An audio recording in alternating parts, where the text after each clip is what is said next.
जैसे आपने जब इस क्षेत्र में आपने काम करने की शुरुआत की और जब आप इस क्षेत्र में आए, तो कभी रास्ता ऐसा लगा कि रास्ता बहुत कठिन है या मुझे ये नहीं करना चाहिए, मन में हार मानने का कुछ विचार कभी मन में आया?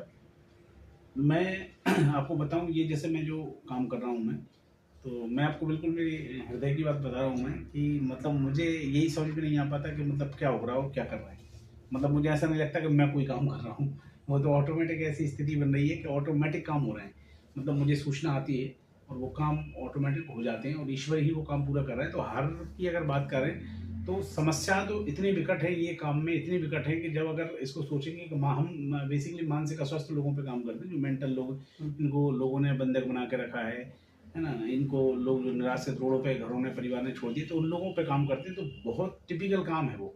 मतलब इतना जटिल काम है कि कोई एक वैसे उनकी भाषा में, अगर लोगों की भाषा में वो पागल होते हैं, हमारी भाषा में ईश्वरी रूप हम उनको प्रभु जी के संज्ञान देते हैं।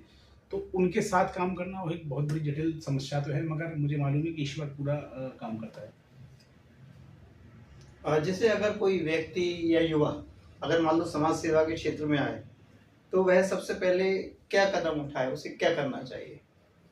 देखो, सेवा और जो मैं समझता हूँ, दुनिया में मतलब ऐसा कोई व्यक्ति नहीं है जिसके अंदर कोई सेवा का भाव ना हो। ऐसा कोई भी व्यक्ति नहीं है जिसके अंदर हृदय में सेवा का भाव ना हो। तो वो कोई भी युवा है, वो कहीं न कहीं सामाजिक काम तो करता ही है। मतलब वो सामाजिक काम किसी प्रकार से, जैसे सेवा को अपन एक माने कि हम घरों पे अगर एक गाय को रोटी दे रहे हैं, वो भी एक सेवा है। कोई व्यक्ति अगर भिक्षा लेने हमारे दरवाजे पर है, उसको अगर रोटी दे रहा है, तो वो भी एक सब सेवा का ही भाव है। मगर मेरा मानना ये है कि कोई भी युवा अगर शुरुआती दौर करना चाहता है, तो उसके मन में ये भाव होना चाहिए कि वो व्यक्तियों की कैसे मदद किसी बहुत सारे प्रकार से, अगर जैसे हम एक आम तौर पे मैं छोटी सी बात बता दूँ कि बैंक में अगर आप जाते हैं, हम और आप कभी भी जाते ही हैं, तो बैंक में आपने देखा होगा बहुत सारे ऐसे वृद्ध बुजुर्ग जो ऐसे रहते हैं, उनको वो पर्चा अंग्रेजी और हिंदी में भरना नहीं आता है। जी। तो वो लेके पेन और वो लेके आते हैं सामने। अगर उस पर्ची को अगर कोई भर देता है, तो वो भी कहीं न कहीं एक सेवा का रूप होता है, क्योंकि उस समय उसको पता ही नहीं होता। सेवा कई विकल्पों में युवा कर सकता है, कहीं से भी स्टार्ट कर सकता है।